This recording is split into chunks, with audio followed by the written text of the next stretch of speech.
So on today's podcast, I'm talking to Danielle Bell. Now, Danielle is a great coach and property expert, and I've known her for a few years. She's got her own property portfolio, and if you've ever considered getting into property yourself as a construction expert, then you're going to find this really useful. We're going to be looking at some of the top tips to ensure that you can make a successful career of property portfolios, and also we're going to be looking at some of the mistakes that a lot of people make that you can avoid. We'll also be diving into the different types of property deals that you could potentially be doing so you can decide what route suits you. So I hope you get tremendous value from the podcast. Let's jump in. So Danielle, awesome to have you on the podcast. Really appreciate you joining us today. Thank you so much, Greg. Loving it. Great for you to be here. I know I really wanted to get you on, and we've been in contact for a while now in the same coaching community. Yep. And the reason I wanted you on is because I often talk to so many of my clients and builders that are out there, and most builders' dream is to get into property at some point. Yep. You know, they've got the skill set to do it, and we see all these programs with everyone doing it. And I think as a builder, sometimes you watch these programs like Homes Under the Hammer and all those sort of programs, and you think, I can do this. I can really do this. I can flip these properties or do this and that.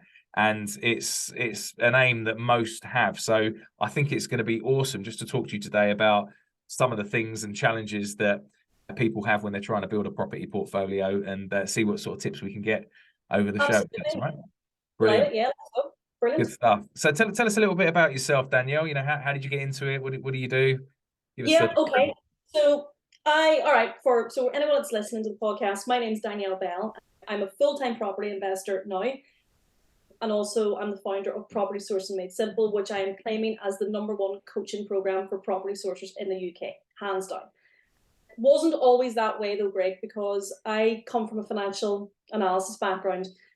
Corporate world, like it is the cliche story, corporate girl stuck in the rat race, worked for the New York Stock Exchange, which, when you wrap that up, looks very glamorous, looks super sexy. It was anything but.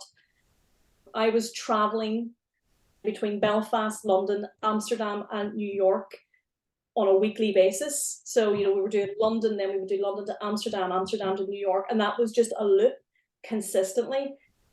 Hated everything about it. Really wanted to start a family. Doesn't quite happen when you're on 2 different continents. So I made that decision to leave the corporate world, fell pregnant, fell into property sourcing. It's really important that I point out, Greg, because I think it's easy to look at something from when you've been doing business for a while. I think people can look in and only see the tip of the iceberg, and they usually never see what's going on underneath the surface. So it was always a huge dream of mine and my husband's to get in to build a property portfolio. It's what we knew from our families. It was just kind of what we grew up around separately. But 2008 rocked my parents' world in that they lost pretty much everything. Wow. So yeah, for us, it was a case of taking a lot of lessons from 2007, 2008, and kind of everything that went on thereafter. We had some money set aside to start our first buy-to-let, and that was really due to kick off the portfolio while we were working full time. Very, very long story short, we went through IVF to have our son. So for anybody listening to the podcast will be very aware, IVF is not a cheap process. It is incredibly expensive. So that kind of put all our plans to right. That's your deposit on the buy-to-let gone. gone and some, right? Yeah. So it was a crazy journey, and I'm very blessed. But when you've asked me to say, how did I get started? What's the background? Look, I was not born with cash to put into this. We weren't given a leg up. When I really wanted to make a go of this, I was on maternity leave, and it was a perfect opportunity to have that little bit of time, that little bit of breathing space. And I started to look at things in property that I could capitalize on without having the cash. And that's where property sourcing came into play. And again, for the listeners of your podcast, if you're not familiar with what property sourcing or property trading is, it's essentially the art of sourcing good investment deals on behalf of investors, putting it in front of them, and they will pay you a fee for going and finding these particular deals. So it's a lucrative strategy, but it's not get rich quick. And that's touted all over social media. Lucrative, but you need to be super good at what you do. Yeah. And that's, yes, sorry, go ahead. No, I was just going to say, so that's interesting starting with the sourcing, because I guess for some who, we obviously, they may want to get into actually having the property portfolio themselves, but might want to take that baby step before they actually do that. I guess sourcing is that initial step, is it, to get into the world and start finding the deals? Greg, fundamentally, across the board in property, irrespective of what stage you now find yourself at, the ability to be able to source property is the fundamental across the board. So I am very thankful. If I look back 7 years ago, yeah, I wanted to get off the starting block and I wanted to get in and I wanted to own property. That's what I wanted. I didn't have any money. So I thought, right, throw myself into sourcing here. I am eternally grateful because I learnt a very valuable skill set. I sound like Liam Neeson here, right? But I had a very valuable skill set in the ability to have that knowledge of seeking out, of sniffing out, what does a good deal look like? Not only that, learning how to deal with the estate agents, how to negotiate, how to conduct myself in front of investors, how to make myself lend worthy, credit worthy, trustworthy, which was really important as my journey progressed, because I've used investor cash to build my own portfolio over the last 7 years. So is sourcing valuable? 100%. And it doesn't matter what stage of the game that you're at in property. In my mind, it is the #1 skill set that you need to have. Yeah, I 100% agree with that. And it's going to be a skill that's going to last you all the way through your journey, isn't it? And you'll keep having to return to. So yeah, I can concur with that completely. So you started off sourcing initially, and then eventually you were able to start buying your own properties. And what sort of route did you go down with your property portfolio? Were you flipping or buy to lets or something else? So we did it at the stage that we're at now, Greg. It's eclectic, but I am, and it's not sexy, but it's safe. I am a buy to let girl through and through, right? It's set, forget, move on. I have a very cookie cutter approach to that now. I'm not looking for something that gives me an extra job. I am looking for something that I can, offload, whether it's to a letting agent, a managing agent, to the estate agent. We looked at buy-to-lets when we built up quite a substantial portfolio of buy-to-let properties, but in and along the way, we enjoyed the occasional flip. And if I'm very honest, we were seeking out flips to really top up the capital and to replenish a little bit of money, put some money back in the account. And we generally will look to do 2 flips a year. Okay. But I try and keep as many of the properties that we acquire, I try to add them to our portfolio. Within the last year, we have branched into commercial to residential development. Completely new ball game. I am very much learning on the job. Massive step from buy to lets into commercial development. I did not plan, Greg. I had no idea just how long some of these things take. Yeah. And that's a tough industry because it's highly lucrative, but they're hard to source, aren't they? Those sort of deals, those commercial ones. They are, but I'm pretty good at it. But the reality is that we bought two next door to each other in the same week. Pure fluke or skill, whatever, depends how you look at it, right? But one was on market with the agent, and it was just pure negotiation tactics. But it was also knowing the area. I think that's really important. The ability to spot the areas that are going to perform well. And then we bought the one next door pre-auction. It just so happened that they were up the same week, and we got in. It's an area of massive regeneration in Belfast. There's a lot of money being pumped in by the local councils, and we thought, let's capitalise now. One of them is still in planning a year later, and the other one we have fully converted into 3 flats. I'm keeping 1, we've sold 2. But I thought naively we'd be in and out in 4 months. It took a year. Yeah, so, but to answer your question, because I know I've gone on a very roundabout way there, When I started sourcing, Greg, I sourced the types of properties that I wanted to add to my portfolio, which was all day long, buy to let, two up, two down, mid terrace. That's what I know. That's Yeah, what I love. yeah. And that's very much the road forward. And I think that's a great tip on for people here where they're going to start is they should be doing something they know, shouldn't they? There's no point if you're listening to this and you want to get into property, don't start looking at commercial buy-to-lets if you've got no experience in that area at all. Maybe you do need to be looking at something nice and straightforward, like a two up, two down terrace, if that's what you Yeah, know.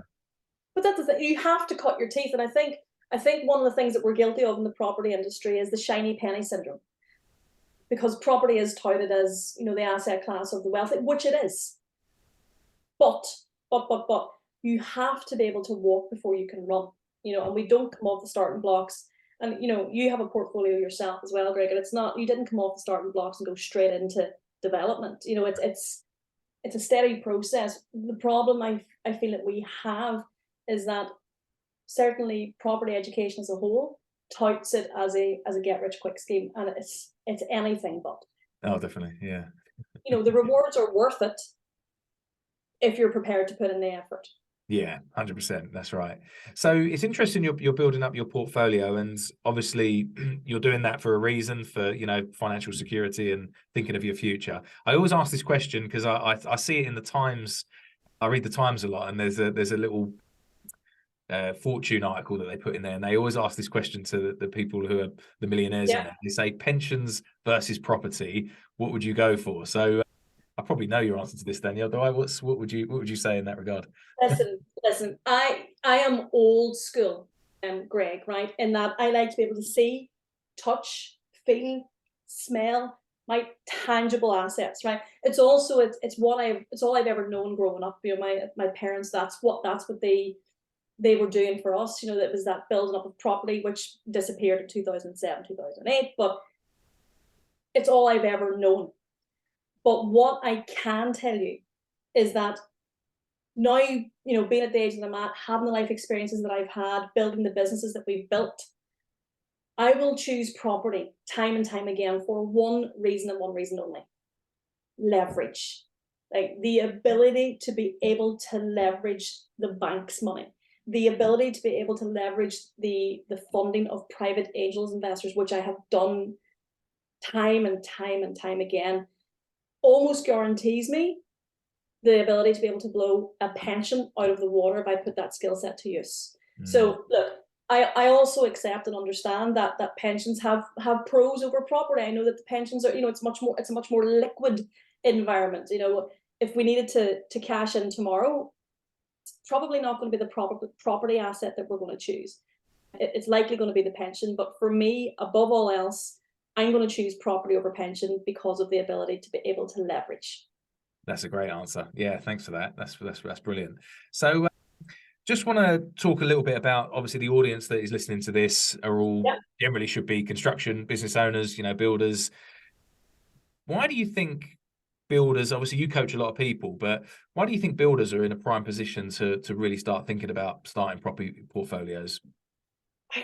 I can't understand why they wouldn't, and that's the truth, Greg. Like I just can't understand why they wouldn't.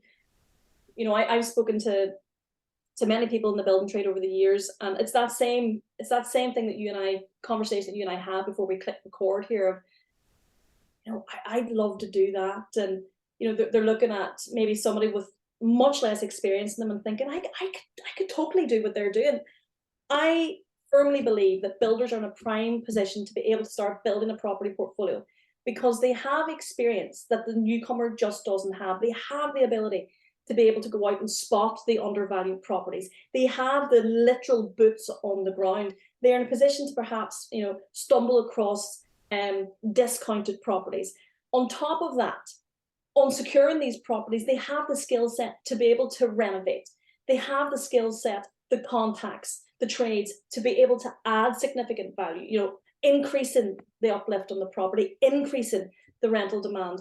For me, it's a no-brainer. And if I was a builder and that was my sole line of work, but I had an itch to scratch with property, I would be putting every last ounce of the experience that I have into partnering up with someone who can bring me the cash while you bring the deals and the refurb work. It's Yeah. Because it's a yeah, it is a no-brainer, and you're right. And the thing is with it, I'm glad you said that, because sometimes cash is generally the barrier. But if you've got the deal and you've got the experience, the cash is probably the reasonably easy bit to get, isn't it? Like for people with cash, they're desperate for the deal and someone with the experience, aren't they? I'll give you a prime example of that, Greg. On our most recent commercial to resi development, we actually partnered up with our builder.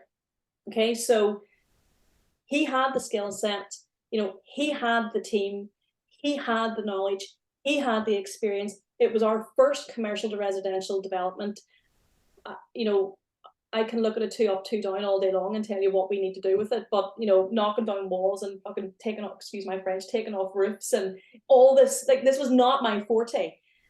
And we partnered with him, and I sought him out. I chased him because I recognized the value that he could bring to that project for me. He was worth his weight in gold, and I pursued him in on that deal, and I'm eternally grateful for it. And he's back in the next one as well. And we're working out the logistics of, he keeps one, I keep one, we sell one. So yeah, I mean, I think that's a great question to ask. I also think it's really important. I think when you're in it, when you're in the job, you're not very quick to recognize the skill set that you bring or the value that you bring. And as a property investor, I can hands down tell your audience that I crave the skill sets that they have. And as an investor, I will pay good money to get those relationships, to forge those developments moving forward. If you are a builder considering moving into investment, you simply have to rip the plaster off, because people want what you've got to offer. Yeah, that's really good to hear. And I think there's going to be plenty listening to this that are interested in that. It's funny actually, because when I bring people into my program, we often talk about what future they want. And I'm not joking. It must be 90% of people that come and work for me say their end goal is to get into property development and start doing properties. It's literally that many. And I don't know whether that's just because they're attracted to my coaching program because I did that journey, or we've all got the same personalities where we can see the value in it. But it's definitely of interest. So I know that there's probably 90% of those listening to this podcast that are thinking, oh, I'd love to do it, but am I good enough, and who's going to want to partner with me? So I think it's quite heartening to hear what you said there, that there's people desperate to partner with them if they've got the skills and the ability to find the deals. Look, it all boils down to credibility and experience, and I don't think most people, as human nature, we're not very good at kind of self-reflecting what we're very good at.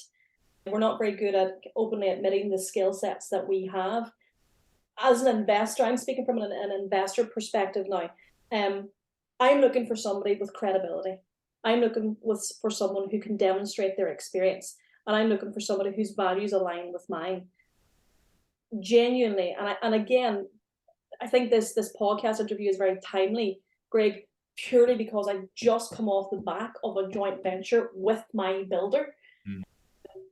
And I could not have done that project without him. So people need what builders have to offer, period. Brilliant. Yeah. And I'm sure he's saying the same. And now you've set him up with a fantastic future for property development. So it's a win for both, isn't it? For sure. So great for running through that. What I'd be really interested in picking your brains on is what the biggest mistakes are that people generally make when they first try and get into building properties, because obviously you've probably seen some horror stories of it all going wrong for people. What do you think the big mistakes are? Single biggest killer, Greg. Single biggest killer: shiny penny syndrome. The grass is greener, right? Getting off the starting blocks and going into land development whenever you couldn't tell a buy to let from the moon. That's genuinely, I think, again, it boils down to human nature. We're always looking at what somebody else is doing. I think social media has a lot to blame for this, because social media is typically only ever showing you what's hot right now and how well everybody's doing, and oh look, we're on the 10th holiday this year. It's incredibly frustrating, and I think that plays a large part. And people just don't have the focus. They come out of the gates and they think that, oh, this guy had an ad up saying I could earn 10 grand a month in the next 4 weeks. Right, okay, I'll give that a go. Okay, so that's not working. right, well, I saw this ad and this guy said that if I do serviced accommodation, I make 20 grand a month. So shiny penny syndrome, not goal setting. Sounds very cliche, sounds very woohoo, mindset, personal development. I'm a massive fan of setting goals. Massive fan. And also finding out what's the why. Like I can very openly and honestly say to you, I chose property development because I wanted to build long-term wealth for my family. But I also wanted to put ourselves in a position where we could travel very freely. That's a big thing for us. So that's a goal for me. We set down how, you know, where we'd like to go throughout the year, how we'd like to go there, what we'd like to do when we're there. That's what drives me forward. Most people don't think long term. They're thinking quick buck.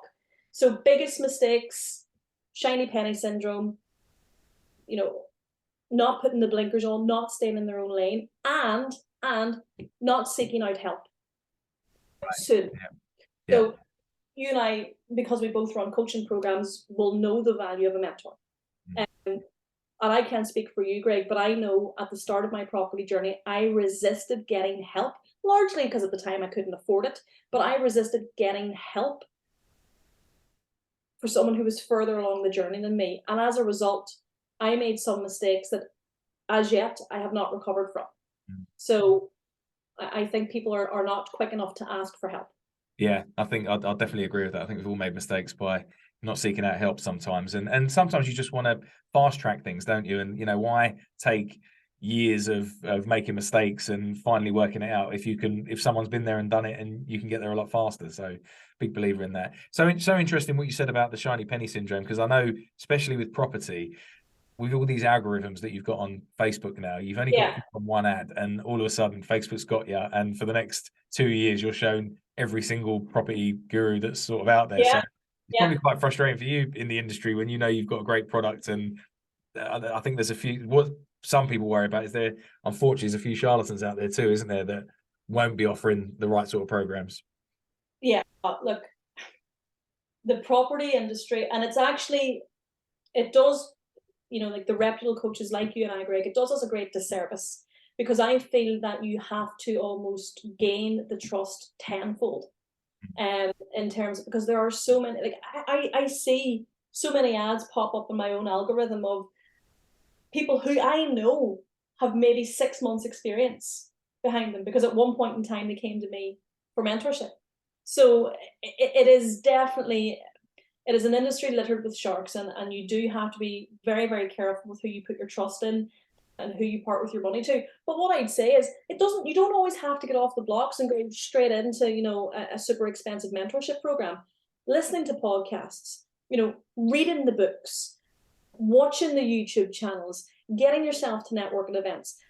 I'm a big, big, big fan on recommendation. You know, I always feel that if somebody comes through, one of the first questions I always ask someone is, you know, kind of, how did you end up at my door? How did that happen? And I get a lot of, well, actually, I spoke to Lorraine and she was on your program 6 months ago. You know, I would much rather have that type of referral system around me. I think it's super important. You don't need to get off the blocks and dive in with expensive paid for education, but you do have to try and educate yourself in some form or another. Yeah, 100%.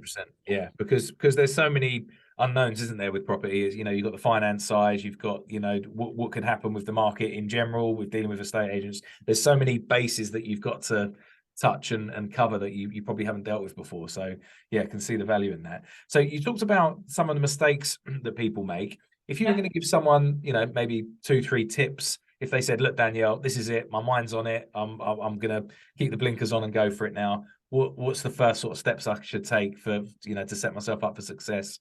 What do you think? What do you think people should be doing? I think that you need to get your networking game strong, right? That's genuinely, when I reflect back on maybe how I managed to progress quite as quickly as what I did, I think it boiled down to putting a very firm network in place. You know, being able to, and it's cliche, Greg, to say that your network is your net worth.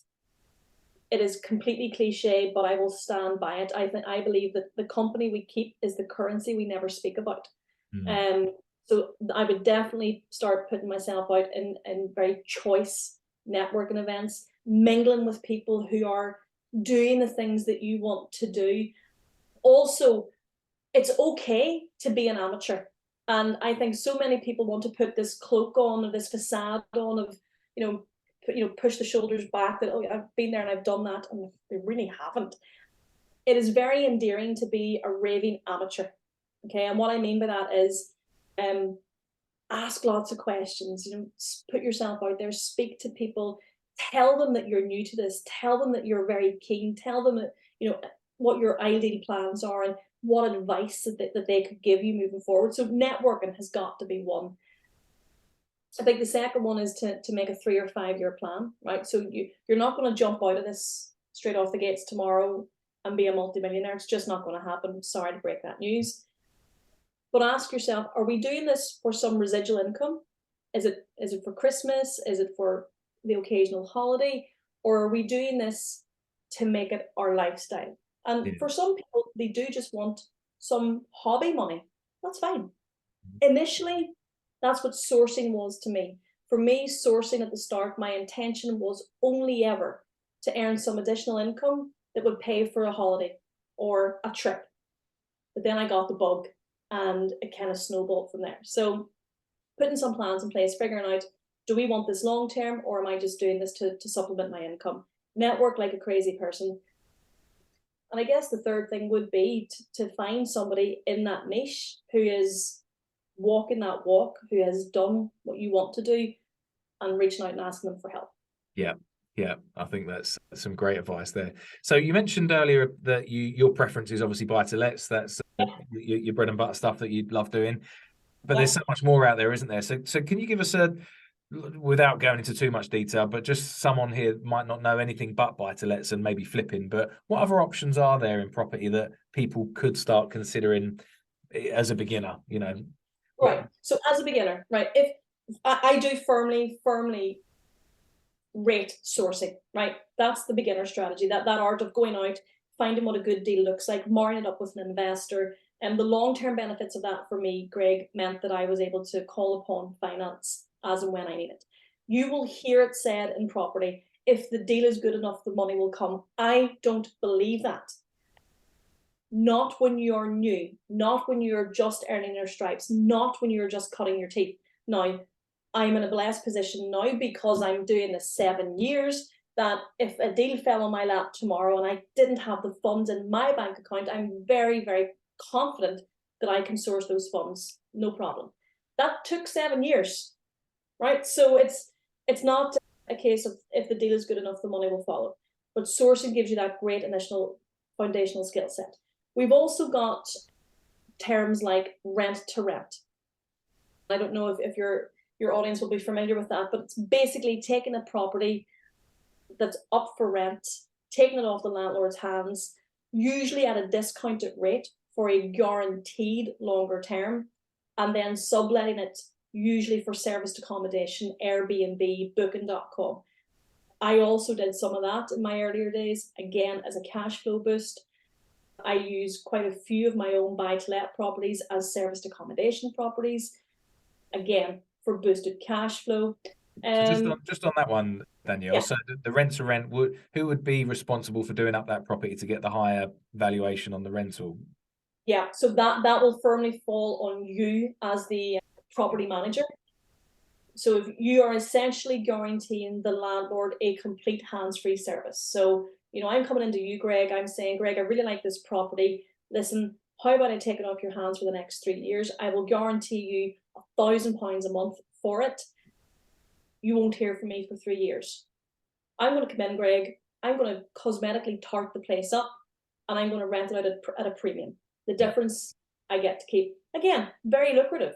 Mm-hmm. And if you're coming into property with little to no capital, it isn't an attractive model to run with. However, and I caveat this with however, as we move forward, you do need to have some form of education around it. You can't do this blind. So seek out the experts that offer that type of coaching. Look at those YouTube channels, look at those podcasts, but it is a lucrative model. If you perhaps are in a fortunate position to have some investment properties, look at how you can creatively increase your cash flow. Serviced accommodation, Greg, is huge. It's huge. And, COVID kind of stopped that in its tracks for all of us. I mean, I had 9, 10, 11 HMO rooms empty overnight. Just to explain what HMOs are for those that don't know. Okay. Yeah, my fault. I'm all in the zone. So HMO stands for House of Multiple Occupation, and typically speaking, it is a larger property, typically 4+ rooms. We've just bought an 11-bed HMO a few weeks ago.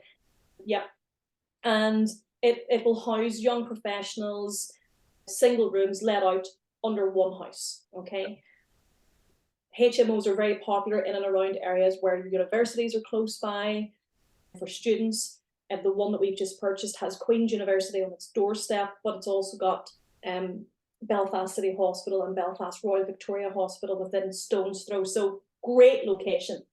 However, I had one there during COVID as well, and we had it rented out to Italian and French students who, upon the announcement of COVID, their governments had them called home immediately. So my rooms emptied overnight. Now that stung, right? Like that stung, because it was maybe 10 or 11 weeks before we could fill them. We filled them with emergency hospital staff. But yeah, slight tangent there. So HMOs are fantastic cash flow. They absolutely are. But you do need a chunkier deposit to get involved in that. In Belfast, we're talking upwards of maybe 60. The one that we've just bought, £126,000 deposit. So and a lot more time, I imagine, to maintain them, and with people moving in and out, and maybe. But Greg, I refuse to have anything to do with that. That's not my forte. And again, this is something that people have to understand getting into property. If you're going to self-manage, you are giving yourself another job. Yeah. Right? That you just are.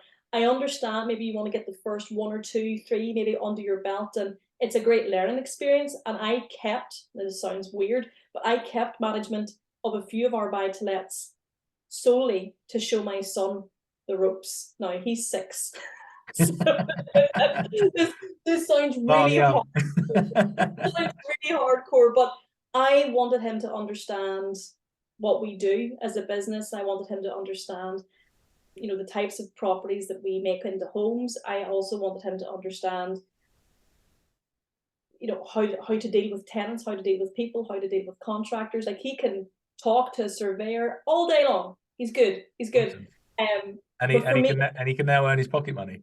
That's exactly it. I'm very, very passionate, and I get this is a side tangent, but I'm very passionate about teaching him that we work to have the things that we have. And that's very important to me. So we kept management of a few of them just so that I could take him all around and show him the ropes. Anything thereafter, Greg, you give it to the specialists, right? You are an investor. So you have to know your role. You are an investor. You are maintaining the asset. You're looking for the next asset. You're managing the finance. I don't need a tenant ringing me at 6 o'clock on Sunday to tell me the boiler is broke. I don't need that. No.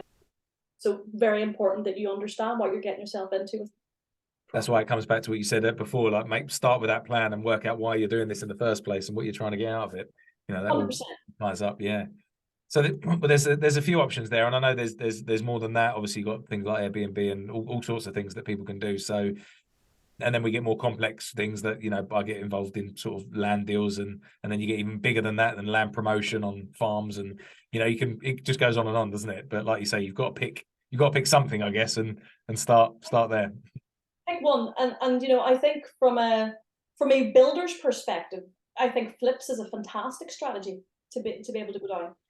Again, coming back to those core qualities that a builder has, the ability to spot undervalued properties, the ability to spot how they can add value, the ability to be able to manage and maintain the trades, to be able to bring things in at cost or slightly lower, the ability to be able to spot out the opportunity. Like, you will be paid well and handsomely by an investor for that skill set alone. So from a builder's perspective, I think flips would be a great initial strategy. And there are people out there, I'm raising both hands here, who will happily part with cash to see those deals go through.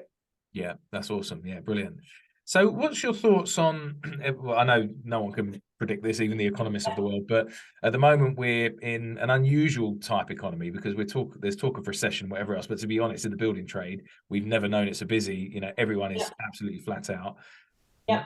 Property prices, I don't know, in the UK, it seems to have flatlined a bit, but does it really ever seem to go down? It just keeps to, it seems to keep going in one way. What sort of, on the cautious side, I guess, what's your thoughts on what people should be doing in the economy? Should they be staying out of it at the moment or just go all in? What do you think? What advice would you give? I certainly, Greg, and I can tell you now, certainly in the Belfast market, I'm not seeing a flat line. I'm just not. I'm very thankful that I get a lot of my deals off market from agents before they go on the open market. So I'm very rarely ever caught in a bidding scenario. In terms of should be people waiting, no. Don't wait. Do not wait. You will kick yourself if you say, I'm just going to wait until the market flats. Like they told us last year we were going to do a crazy recession, and they said the year before that it's all going to implode. And if you were that person then 2 years ago who said, I'm going to wait, you've really screwed yourself because the prices have just continued to rise. My advice is you get into property. It's not a case of timing the market. It's time in it.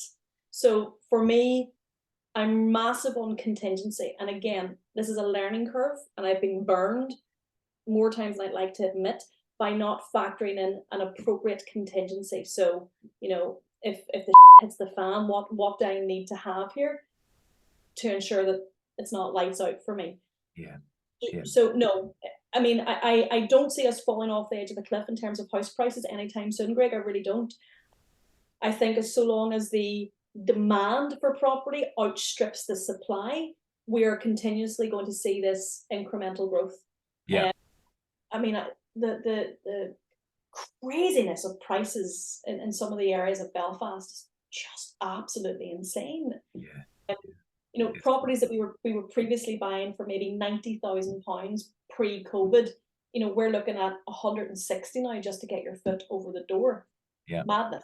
Yeah, it is madness, and it's funny. It's a global thing, I'm from London and see the prices there. I can keep a firm eye on what's going on there. It's always going up, and now over in Sydney, I'm just amazed that it follows exactly the same trajectory. It's just constantly only going one way. So you certainly, like you say, you need to be in the market, otherwise you're gonna be left behind, aren't you? And it's going to get harder. So I think that's you will kick yourself. You will kick yourself because it's a lot of scaremongering when we watch the news. I try not to pay too much attention, if I'm honest, Greg. I think that you make your own economy. And so I'm just blinkers on. If I educate myself, if I seek out opinion, it's all in the analysis, it's all in due diligence, and the numbers don't lie, right? So I'm as an ex-financial analyst, I am all about the numbers. Show me the numbers, show me the numbers, show me the comparables, show me the statistics, and I make my decisions based off measured metrics and not off what somebody on the Daily Mail has said is Armageddon's around the corner next week. Yeah, I think that's wise. Yeah. Yeah. There's been such great tips and value that you've provided today, Danielle. I really appreciate you running through all of that. So some that are listening to this will be thinking, right, I really want to get started now and get going with this, but they might want a bit of extra help. So how would people get in contact with you, Danielle, and any help that you might be able to offer? Oh, that's awesome, Greg. So, I mean, I am pretty active on Facebook, so you can check me out on Facebook, Danielle Bell. We also have a free Facebook community, Property Sourcing Made Simple. So if you search for that in the search bar on Facebook, jump in the free community. There's loads of free trainings in there. One of the specific trainings that we have, Greg, that may be useful to your audience is the 7 steps to raising investor finance. So builders being builders are not very shy at finding the deals. They've got them. But sometimes it's finding that finance, networking with these investors, bringing people on board to finance those deals. So we've loads of free trainings with a PDF, we've video guide, they might find it useful. That's brilliant and really generous, Danielle. So I'll put all those links in the show notes afterwards for everyone. But Danielle, can I just say thank you so much? You've been a great guest today and provided so much value. So really appreciate it. Thank you so much, Greg. Love to be here.